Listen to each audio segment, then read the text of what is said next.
Welcome to Dr Joe Unplugged. The topics discussed in this podcast will reflect my opinions and are not in any way to be regarded as medical advice. There's more to good health than diet and exercise. Now, those two things are very, very important, and we've spoken about them quite often on this podcast. Being physically active has a huge number of health benefits.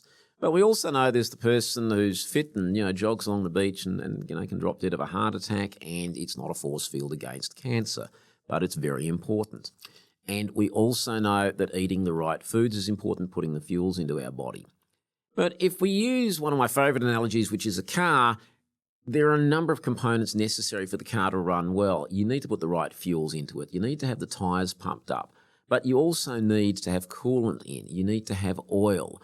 You need to have the spark plugs. There are a whole host of factors required to make that car run. Just having the right petrol is important, but it's not the only one, if there's no air in the tyres. So work presented to the US Senate Aging Committee has looked at connections and purpose, and he said, people who are living longer are not spending time on Facebook. Instead, they're spending time face-to-face conversation, living in extended families and connecting with their neighbours. And this could be their work colleagues as well. In addition, they feel they have a purpose. I'm going to quote, "We know that people who have a sense of purpose live about 8 years longer than people who are rudderless. They manifest their purpose usually in family, but also with religion. We know people who show up at church or temple or mosque live about 4 years longer than people who don't show up at all." Now, it's not the act of going to church on Sunday that of itself is contributing to the longevity. There's probably a whole host of other components that go with it. But the central theme is that of purpose. So whether it's deemed that they are, serving church, or there's a sense of service within the religious community, of service for other people, or being in service, if you like, to a higher force or being. And purpose can also be found outside of a religious setting. Don't get me wrong. Purpose can be your family. It can be your work colleagues. It can be your local community. But that what we do matters is important. My book some years ago, Dr Joe's DIY Health, with the 8 pillars of health, the 8th pillar was fun and purpose. So we do like to feel that what we do is of some significance, and it doesn't mean it has to be world-changing. If you've got a baby and you can change its nappy or diaper, that has some purpose. That's making the baby more comfortable. That's good. It hasn't changed the whole world, but it still matters. If you can be, helping a neighbour with something that they're troubled by, again, that has some purpose. So we sometimes think it has to be on a global scale. No, it doesn't. But it needs to matter to us. And part of that, obviously, is that feeling that it's of benefit to something or someone else. So essentially, this work, and it's been shown lots of times that loneliness is a significant contributor to all-cause mortality. It's on a par with smoking. But again, big public health doesn't like to talk about it because you can't tax it. You can't tax loneliness, and you obviously can't ban it. So, there goes that plan. So therefore, they just don't feel the need to talk about it. And we do know that societies with greater longevity, and Japan is a good example of that, they do often have better connections, and that includes connections between younger and older generations. They'll often send children to aged care facilities or to visit older people, even not if they're in facilities, just at home, to enhance those connections. And we also know that societies where the family unit is more valued also tend to do better in terms of longevity, and that includes some of the Mediterranean populations. Nothing is absolute. Nothing is absolute. It's a bit like doing exercise. Doesn't mean you're going to live to 100. Eating sensibly doesn't mean you're going to live to 100.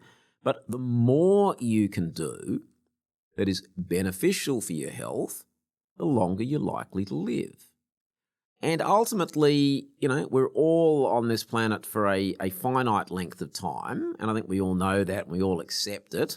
Most people accept it. What typically concerns people, in my view, is not so much that it's going to end one day, but that in the lead up, they're going to be infirmed in some way. So they may not have control of their physical and or mental faculties. So you may not be able to feed or dress yourself. You might not know what day it is. You may be in significant pain. So it's the quality rather than the quantity of life. And look, quantity matters, don't get me wrong, but it's the quality that often focuses people's minds as they're getting into, maybe the second half of their life. So therefore, a little bit like the car, the more components that we can have all tuned up correctly.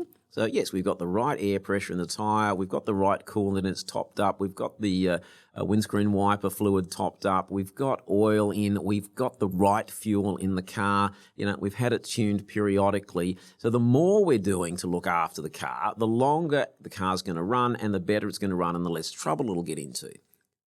And the human body's a lot more complicated than a car, way more complicated than a car. But the same principle applies. The more we can be doing in a number of settings to optimize our health, the better it's going to be. So yeah, eating sensibly, whole, WHOLE foods, rather than the highly processed packaged foods with lots of additives and numbers and preservatives and that it means processed within an inch of its life. It's got no life force. You can put it on the shelf and eat it in 3 years' time. So whole foods that if you don't eat or freeze in the next week or so, you're probably going to have to throw it out. Drink mainly water, do some regular exercise, getting enough sleep, managing your stress. But the connections is important as well. And look, I appreciate it's easier said than done, but we can all work towards that. And that's from both sides, including reaching out to people who, maybe you haven't heard from for a while to see how they're doing. And the idea of purpose is that what I do, matters. And a part of that is doing things that may matter. I'm not quite sure that being on Facebook matters. If you want to check it now and again, it's fine. And look, we're all guilty of being on social media. I'm not going to pretend I'm not on it either. I am. But, we can also get off it, but also recognise that that's not the real world. And the more time, we spend scrolling and on screens, probably the less good it is for us and the less good it is for our children. So setting some sort of purpose, and it can be a purpose to tend your garden. I want to plant some vegetables. Or my purpose might be, I want to get into some regular exercise. My purpose might be, I want to do some more reading. I want to learn something new. It's a really good idea to try to learn something new each day. That's an adage that I work towards. I'm always wanting to learn something new each day. And, I think that's good. That, in my opinion, makes me a better person because I've got a greater understanding, including of that which I wasn't familiar with before. So, yes, diet and exercise do matter. They are important. It is not either or. But our connections and our relationships are important. And doing that which matters to us and which we feel has some purpose. And again, a bit of a stuck record on this, but it doesn't have to be globally changing. It's just at a very small and local level for yourself and, your own sort of circumstances that, you do have some purpose, including catching up with friends and family is also an important part of your health. Thanks for listening to Dr. Joe Unplugged. If you enjoyed this podcast, please like, share, and consider subscribing. Tell your friends. If there are topics you'd like to see covered, be in touch through the chat or email info@drjoe.net.au. We'll be uploading new content each Monday, and soon we'll be putting these videos out on X. You can follow me there at Dr. Joe's DIY Health.